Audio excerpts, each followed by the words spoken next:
given that I officially shot 3,000 rounds through this rifle, I decided to do a mini overview of what I'm running on it and how the experience went. So starting from the tip, we have a hybrid 46 suppressor. It's pretty good. It's running the ASR mount. I did have carbon lockup once, but that's kind of standard with anything that's QD. Just cleaned a little bit through some lube and it works fine now. It is pretty heavy, so because of that I'm considering an OSS 556K or a Dead Air Sandman K. Something that's just shorter and lighter, and given that it's 556, it's pretty loud regardless, so I'm not really looking for sound suppression, more of muzzle suppression, or flash suppression I mean. Okay, so moving on to the flashlight, I decided to get an OKW. It's running on the 1860-50 body. I put I think it's a Surefire UE Tailcap on it, along with a Modbutton Lite. It's pretty minimal, doesn't have constant on, which is not something I'm really needing. But does a great job, especially since I'm running an LPVO. I'll get to that in a moment. But it gives me the range that I mostly need at night.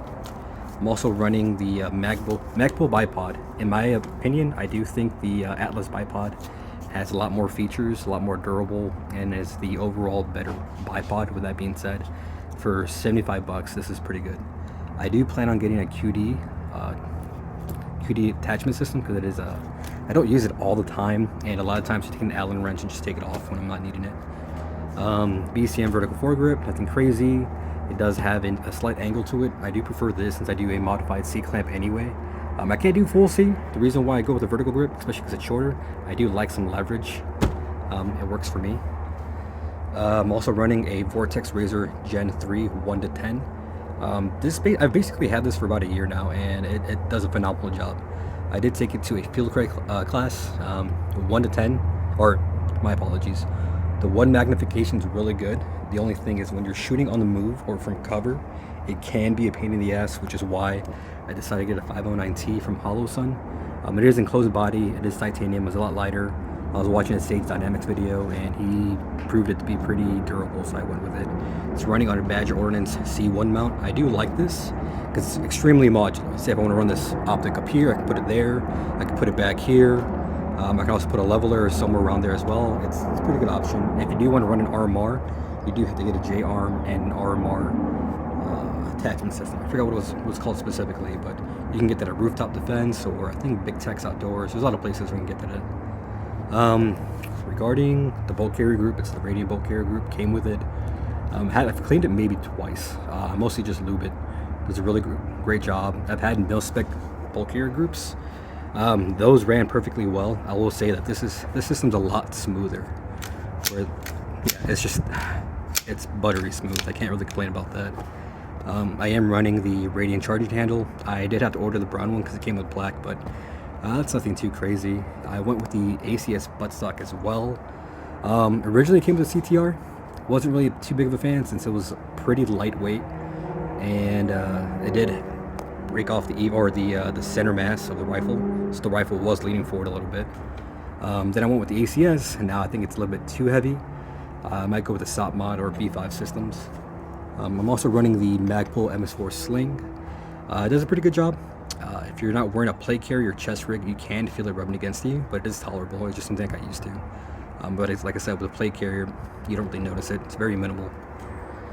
That's really it. It came with the ALG Gold trigger originally. I think Radian has their own trigger now, but it does a great job. I prefer a Geisty SSS AE. I do prefer 2-stage, but again, since I've shot 3,000 rounds through this, I just got used to it. I do enjoy it. It's a really good trigger, nothing too crazy.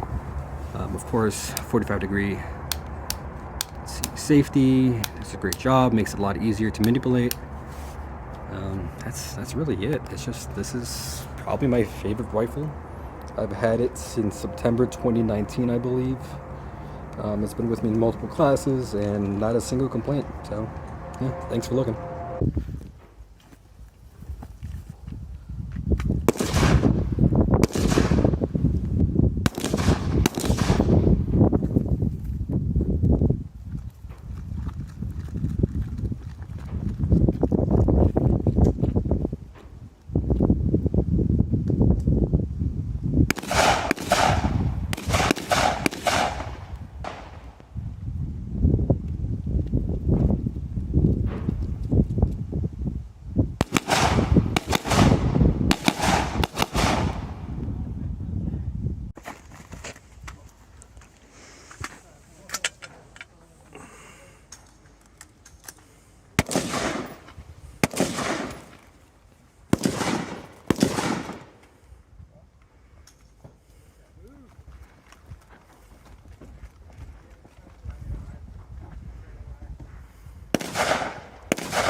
Okay.